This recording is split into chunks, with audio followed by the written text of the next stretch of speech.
কাঁচা আম ফুরিয়ে যাওয়ার আগেই মাত্র ৪ টি আম দিয়ে এই মজাদার মিস্টার ম্যাঙ্গো বানিয়ে ১ বছর সংরক্ষণ করতে পারবেন।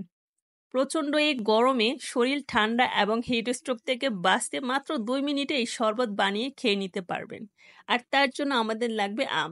এখানে আমি ৪ টি আম নিয়েছি। আমগুলোকে একটি পিলারের সাহায্যে খোসা ছাড়িয়ে নিচ্ছি। সবগুলো আম আমার খোসা ছাড়ানো হয়ে গিয়েছে। এবার আমি একটি প্রেসার কুকারে সবগুলো আম দিয়ে দিচ্ছি। আমগুলো দেওয়া হয়ে গেলে এবার এর মধ্যে দিয়ে দিচ্ছি ১ কাপ পানি। পানিটা দিয়ে প্রেসার কুকারের ঢাকনাটা দিয়ে দিচ্ছি।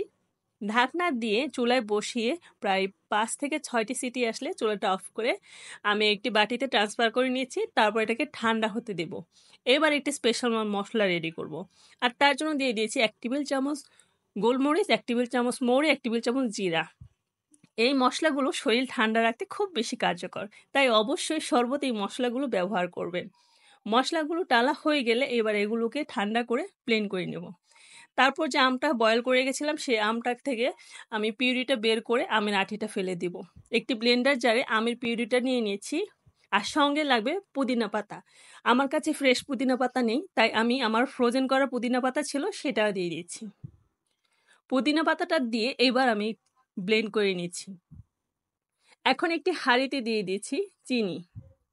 আমি এখানে প্রায় ৩ কাপ চিনি দেব। আর দিয়ে দিচ্ছি ১.৫ কাপ পানি।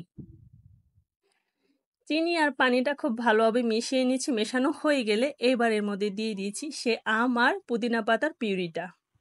দিয়ে এগুলোকে খুব ভালোভাবে মিশিয়ে নিচ্ছি এবং কিছুক্ষণ জাল করে নেব। কিছুক্ষণ জাল করা হয়ে গেলে এবার এর মধ্যে দিয়ে দিচ্ছি ফুড কালার। আমি এখানে গ্রিন ফুড কালারটা দিয়েছি। ফুড কালারটা দেওয়া হয়ে গেলে এবার এটাকে খুব ভালোভাবে মিশিয়ে নিচ্ছি। এখন দিয়ে দিয়েছি ২ চামচ সাদা লবণ আর ১ টেবিল চামচ বিট নুন দিয়ে আবারও খুব ভালোভাবে মিশিয়ে নিচ্ছি। মেশানো হয়ে গেলে এবার সেই স্পেশাল মশলাটা দিয়ে দিয়েছি। মশলাটা দিয়ে খুব ভালোভাবে মিশিয়ে নিচ্ছি। মেশানো হয়ে গেছে। এবার এটাকে আমি অল্প একটু শরবতের মিক্সচার ২ হাতের আঙ্গুলের মাঝে নিয়ে চেক করে নিয়েছি। পারফেক্ট হয়েছে। এখন এটাকে আমি একটি বোলের মধ্যে ট্রান্সফার করে নিয়েছি। তারপর এটাকে কমপ্লিটলি ঠান্ডা হয়ে গেলে এখন এর মধ্যে দিয়ে দিচ্ছি ২ টেবিল চামচ লেবুর রস। এতে করে যখন ফ্রিজে রাখা হবে চিনিটা বসে যাবে না। লেবুর রসটা মিশিয়ে আমি একটি পরিষ্কার কাচের জারে ঢেলে নিয়েছি।